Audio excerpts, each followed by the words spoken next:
Hello everyone and welcome to our latest project video. Today I'll be showcasing our Crackled Paste and Prism design, taking you through every step we took from applying Posh Chalk crackling paste to stenciling with our extra flexible paste. So, to get our project started, we needed to pre-paint our chosen trim, TR735.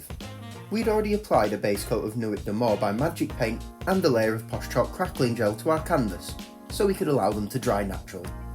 The most convenient and effective way to pre-paint a trim is by unfurling a small section at a time, applying paint to this section, then drying and warming the whole trim in order to unfurl the next section to paint.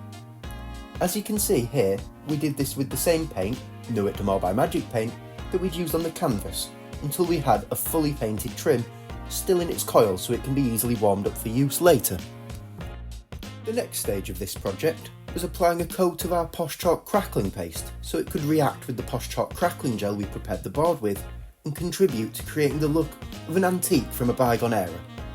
We began by decanting some of our Posh Chalk crackling paste into a convenient pot and added a couple drops of the Posh Chalk Royal Indigo colour kick. As we stirred our mixture, it became clear it wasn't quite the shade we wanted, so we gradually added more Royal Indigo and a little bit of the Aegean Ocean Posh Chalk colour kick until we were satisfied. With our crackling paste now coloured, it was time to apply it. As you can see, we poured it onto our surface somewhat randomly. This creates some variance in texture across the surface. And then, while we were spreading the coloured paste with our Posh Chalk Premium Finishing Trowel, we purposefully did not spread the mixture completely evenly. These techniques will really help the antique look we're working towards on this piece appear like it occurred naturally over time. Once we had covered the majority of our canvas, we actually ran out of our coloured crackling paste mixture, so a little bit more was decanted and coloured with the Posh Chalk Royal Indigo colour kick. We used this mixture to fill in most of the gaps left, which provided the project with some visual depth and variance due to the colour of this mixture being slightly darker than the last one. As you can see, we did leave a few gaps on our canvas, mostly towards the edges, which created a great looking unique layered effect by allowing the much deeper Nuit de More base coat to show through somewhat. We then used a heat gun to force dry our coloured crackling paste coat. You can see all of the cracks starting to form straight away.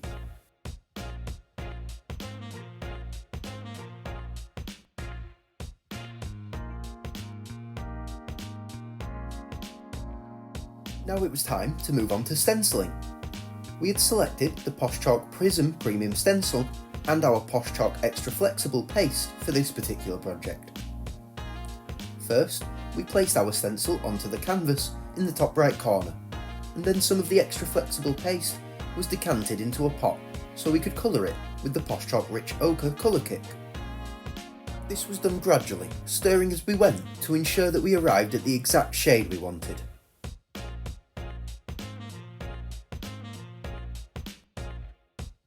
Our coloured flexible paste was then trowelled onto the stencil and spread evenly with a Posh Chalk Premium Finishing Trowel.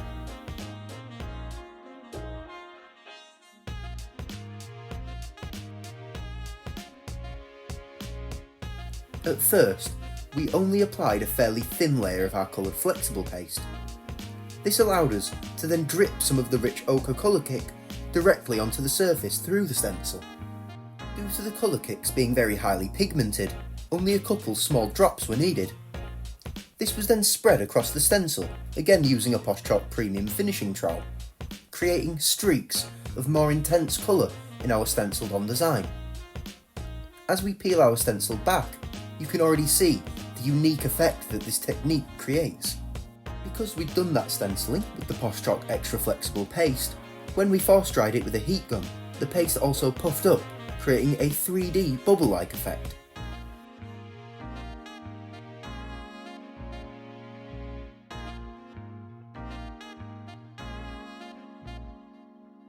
Once the entire design had been puffed up in this way, we flattened it to create a texture that contributes to the antique look we want. This process of stenciling was repeated until we had created a continuous pattern in a diagonal line across the canvas, from the top right corner where we had started, all the way to the bottom left corner. Due to our stencils being fully repeatable, this was very convenient for us to do.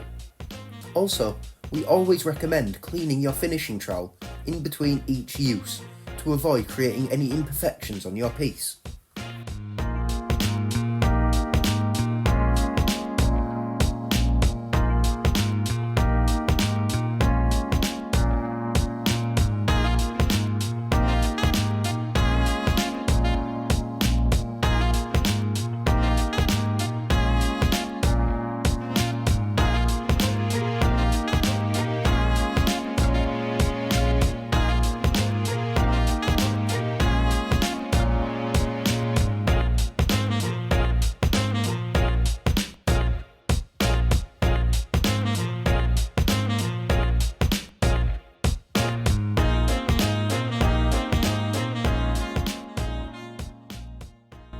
With our stenciling complete, we grabbed the TR735 trim that we'd pre-painted earlier and warmed it up with a heat gun until it was fully malleable.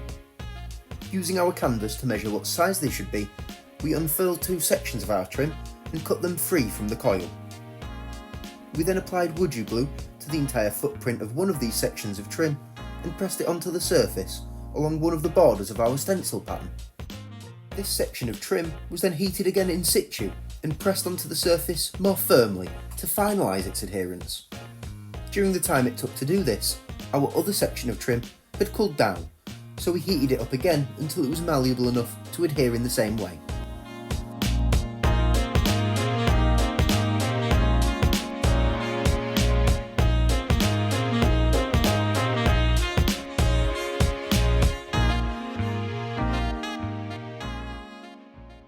Once both of our sections of trim were fully adhered to our surface, we cut off any excess that hung over the edges of our canvas before moving on.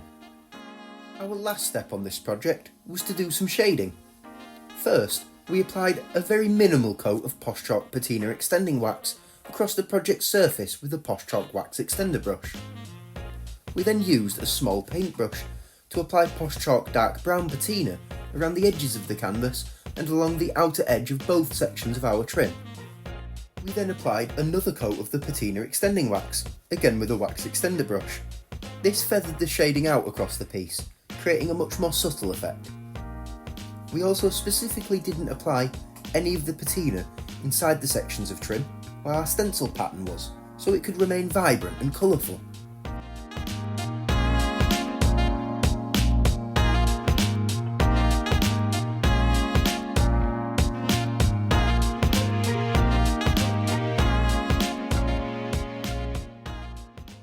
We did, however, apply the patina extending wax to this area, due to the wax acting as a sealant that will provide the piece with a layer of protection.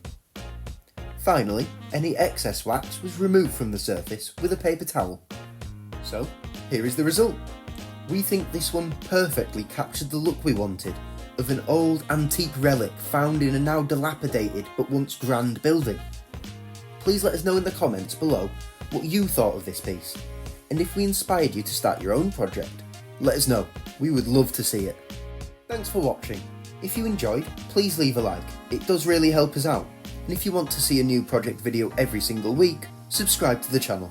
Thanks again, and we'll see you next time.